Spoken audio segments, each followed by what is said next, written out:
بسم اللہ الرحمن الرحیم۔ السلام علیکم۔ ابرار رشید آپ کی خدمت میں حاضر۔ لندن میں ہونے والی ایک انتہائی اہم ملاقات جسے انتہائی خفیہ رکھنے کی کوشش کی گئی یا کوشش کی جا رہی ہے، لیکن ملاقات بہرحال طے ہے۔ جس وقت میں آپ سے مخاطب ہوں، عین ممکن ہے اس وقت یہ ملاقات ہو رہی ہو، اس کے ایک دن بعد یہ ملاقات ہو۔ یہ ملاقات ہے کس کے درمیان؟ مابین نہیں، درمیان۔ اس حوالے سے بات ہوگی کہ بہت سی اب چمگوئیاں جو ہیں وہ دم توڑنے جا رہی ہیں، لیکن اس ملاقات کا پس منظر بیان کرنے سے پہلے آپ سے دو تین چیزیں شیئر کرنا ضروری ہے۔ گزشتہ 2-3 روز سے یہ کیاسہ رائیاں جنم لے چکی ہیں کہ شاید یہ جو نیب ترامیم میں جن کو کالعدم قرار دیا گیا، جس کے بعد نیب کے کیسز جو ہیں وہ احتساب عدالتوں میں دوبارہ کھلنے کے لیے پہنچ گئے، اور اس کے بعد یہ کہا جانے لگا کہ شاید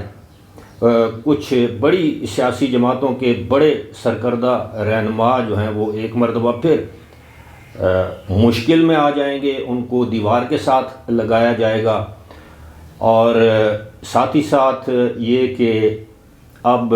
جو ہے وہ لیول پلینگ فیلڈ شاید کسی کے لیے بھی نہ ہو۔ تو تھوڑا سا ایک کامن سینس استعمال کرتے ہوئے میں آپ کو بتاؤں گا کہ اس حوالے سے جو لوگ یہ سمجھتے ہیں کہ دیکھیں پی ٹی آئی کو پہلے ہی دیوار سے لگایا جا چکا ہے، پی ٹی آئی یا عمران خان کے اپنے جو معاملات تھے، اپنی جو ان کی حکمت عملی تھی، اس کے تحت ظاہر ہے انہوں نے اپنے پاؤں پر پے در پے کلہاڑیاں ماری اور بالآخر اس شاخ کو کاٹ دیا جس شاخ پر وہ خود بیٹھے تھے۔ تو کیا اس کے بعد پاکستان مسلم لیگ نون کی قیادت کو دیوار کے ساتھ لگایا جا سکتا ہے، گرفتار کیا جا سکتا ہے؟ پاکستان پیپلز پارٹی یا دیگر پی ٹی ایم کی جو جماعتیں تھیں، جو سابق حکمران جماعت تھا، ان کو دیوار کے ساتھ لگایا جا سکتا ہے، ان کے خلاف کیسز کھولے جا سکتے ہیں، یا ان کیسز میں دوبارہ روح پھونکی جا سکتی ہے؟ اس بات کو تقویت اس سے بھی ملی کہ گزشتہ روز نیب کے چیئرمین نے جو ہمارے انٹیلیجنس ادارے ہیں ان کے افسران کی خدمات ڈیپوٹیشن پر مانگ لی نیب کے لیے، کیونکہ نیب میں جو باقاعدہ سائنسی خطوط پر تفتیش کرنے کی جو اہلیت ہے اس کی کمی ہے۔ تو ایسا فی الحال ممکن دکھائی نہیں دیتا۔ اگر آپ پاکستان کی تمام جو مین سٹریم پولیٹیکل پارٹیز ہیں ان کو دیوار کے ساتھ لگا دیں گے، سائیڈ لائن پہ کر دیں گے، تو پاکستان کو اس وقت جس چیز کی سب سے زیادہ ضرورت ہے وہ ہے پولیٹیکل سٹیبلٹی۔ اگر آپ تمام سیاسی جماعتوں کو اپنے خلاف کر لیں گے، ان کو انتخابی عمل سے باہر کرنے کی کوشش کریں گے، تو ملک میں پولیٹیکل سٹیبلٹی کہاں سے آئے گی؟ اور پولیٹیکل سٹیبلٹی نہیں ہوگی تو اکنامک سٹیبلٹی کہاں سے آئے گی؟ آئندہ جو بھی حکومت بنی اس کے ساتھ جو عالمی مالیاتی ادارے ہیں وہ کس طرح مذاکرات کریں گے، کس طرح اس پر اعتماد کا اظہار کریں گے، جبکہ تمام سیاسی جماعتوں کے رہنما جو ہیں وہ ایک ایجیٹیشنل موڈ میں ہوں گے؟ تو ایسا بالکل بھی نہیں ہے۔ پھر یہ خبریں آئیں کہ جناب جو شہباز شریف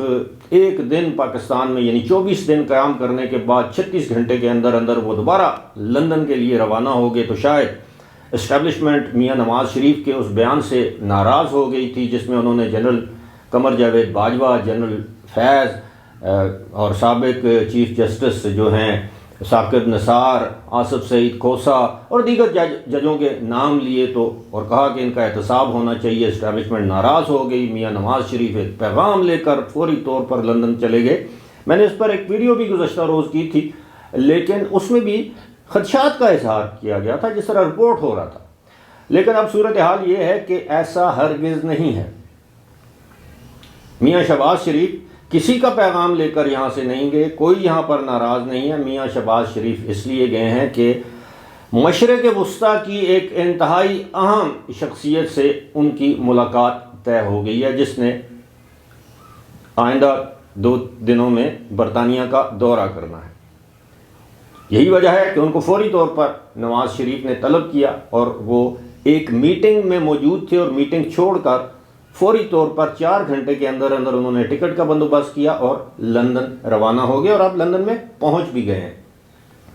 اب آپ سوچ رہے ہوں گے کہ یہ مڈل ایسٹ کی انتہائی عام شخصیت کون سی ہے جس سے مذاکرات ہوں گے، اور یہ مذاکرات کیوں ہوں گے، اس مذاکرات کی وجہ کیا ہے؟ اب آپ 2-3 چیزیں ذہن میں رکھیے گا کہ نواز شریف نے جولائی اور اگست کے مہینے میں، اگر آپ کو یاد ہو تو، مڈل ایسٹ اور خاص طور پر یو اے ای میں اپنا قیام بڑھا دیا تھا، اور اس دوران وہ سعودی عرب بھی گئے تھے۔ سعودی عرب وہ عمرے کی ادائیگی کے لیے گئے تھے، وہاں بھی ان کی ملاقاتیں ہوئی تھیں۔ یو اے ای میں متعدد لوگوں سے ملاقاتیں ہوئی تھی، اور ان کو یو اے ای میں تقریباً آپ یہ سمجھ لیجئے کہ یو اے ای کی حکومت کی جانب سے وزیر اعظم کے عہدے کی برابر جو ہے وہ سیکیورٹی پروٹوکول یا سیکیورٹی فراہم کی گئی تھی۔ اس دوران ان کی متعدد ملاقاتیں ہوئی۔ اب تھوڑا سا ماضی قریب میں چلے جائیں کہ آپ ذرا نگاہ دوڑائیں، سوچئے کہ ماضی قریب میں جنرل ہمارے جو آرمی چیف ہیں جنرل عاصم منیر، انہوں نے کون کون سے مشرق وسطیٰ یا مڈل ایسٹرن کنٹریز کا دورہ کیا ہے؟ آپ کے ذہن میں یقینی طور پر آئے گا کہ جی سعودی عرب گئے ہیں، وہ یو اے ای گئے ہیں، قطر گئے ہیں، عمان گئے ہیں، شاید مجھے یقین نہیں ہے لیکن شاید وہ بحرین بھی گئے ہیں۔ تو اسی کے ساتھ ساتھ بالکل حال ہی میں یعنی 1 ہفتہ پہلے وہ ترکی میں موجود تھے۔ اب بہت سے لوگ شاید یہ سمجھتے ہیں کہ ترکی یورپ اور کا حصہ ہے، لیکن 5% ترکی یورپ میں ہے، 95% ترکی جو ہے وہ مڈل ایسٹرن کنٹری ہے۔ تو اس طرح آپ یہ اندازہ کیجئے کہ جب ہم مڈل ایسٹ کی بات کرتے ہیں تو اس میں ترکی بھی شامل ہوتا ہے، اس میں سعودی عرب بھی ہے، یو اے ای بھی ہے، قطر بھی ہے، کویت بھی ہے، ایجپٹ بھی ہے، بحرین بھی ہے، عمان بھی ہے۔ تو یہ تمام ممالک اس میں شامل ہیں، لیکن ایک مخصوص ملک کی ایک اعلیٰ شخصیت، وہ اعلیٰ شخصیت وزیر داخلہ بھی ہو سکتی ہے، وزیر خارجہ بھی ہو سکتی ہے، کسی شاہی یا کسی حکمران کا خصوصی نمائندہ بھی ہو سکتی ہے، وہ قطر سے بھی ہو سکتی ہے، سعودی عرب سے بھی ہو سکتی ہے۔ تو ایسی شخصیت کے ساتھ ملاقات جو ہے وہ طے پا گئی ہے۔ اب کیا یہ ملاقات اس لیے طے پا گئی ہے کہ میاں نواز شریف کی واپسی کے لیے یہ شخصیت کوئی آسانیاں پیدا کرے گی، کوئی معاملات طے کرے گی؟ ایسا بھی نہیں ہے۔ کچھ مڈل ایسٹرن کنٹریز جو ہیں وہ پاکستان سے یہ گارنٹیز مانگ رہے ہیں کہ آنے والے دنوں میں اگر ہم پاکستان میں سرمایہ کاری کریں گے تو اس سرمایہ کاری کے تحفظ کی کیا گارنٹی ہے۔ یہی وجہ ہے کہ وہ آپ کو پتہ ہے کہ وہ جو ایک کونسل بنائی گئی ہے جو فیسیلیٹیٹ کرے گی، جس کو انویسٹمنٹ فیسیلیٹیشن کونسل کا نام دیا گیا ہے، اور ساتھ ہی ساتھ میاں نواز شریف سے یہ شخصیات اس لیے ملاقات کر رہی ہیں کہ توقع یہ ہے کہ آئندہ حکومت جو ہے مسلم لیگ نون کی بنے گی، چاہے وہ مخلوط حکومت ہو، اتحادی حکومت ہو، یا انڈیپینڈنٹلی الگ سے مسلم لیگ نون کی حکومت ہو۔ تو وہ میاں نواز شریف سے بھی کچھ وعدے لیں گے، کچھ وعدے کریں گے کہ حضور آپ آئیں گے، آپ کی اکنامک پالیسی کیا ہوگی، آپ کے انرجی سیکٹر پر آپ کی نظریں ہوں گی، کمیونیکیشن سیکٹر پر ہوگی، ایگریکلچر سیکٹر پہ ہوگی، انڈسٹریلائزیشن کریں گے، کیا کریں گے، آپ کا روڈ میپ کیا ہے۔ تو اس حوالے سے انویسٹمنٹ کے وعدے پہلے ہی کیے جا چکے ہیں۔ یہ میں آپ کو بڑے وثوق سے بتا رہا ہوں کہ جب میاں نواز شریف نے مڈل ایسٹ کا دورہ کیا تھا، اور اس کے بعد اور اس سے پہلے جنرل عاصم منیر نے ان تمام ممالک کا دورہ کیا تھا، تو جو گراؤنڈ ورک ہے وہ طے ہو چکا ہے۔ یہاں تک کہ ایم او یوز جنہیں ہم مفاہمت کی یادداشت کہتے ہیں، ان پر بھی دستخط ہونے کو تیار تھے، لیکن کوئی حکومت، کوئی ریاست، کوئی ملک، کسی بھی ملک میں نگران حکومت کے ساتھ اس طرح کے لانگ ٹرم معاہدوں پر دستخط نہیں کرتا۔ ان کو ایشورنسز چاہیے ہوتی ہیں، گارنٹیز چاہیے ہوتی ہیں کہ جناب اگر ہم آپ کے ملک میں $10 بلین کی سرمایہ کاری کرتے ہیں تو ہمیں کیا پتہ ہے کہ مستقبل میں حکومت کون سی آئے گی، اس کی پالیسیز کیا ہوں گی، اس کا روڈ میپ کیا ہوگا،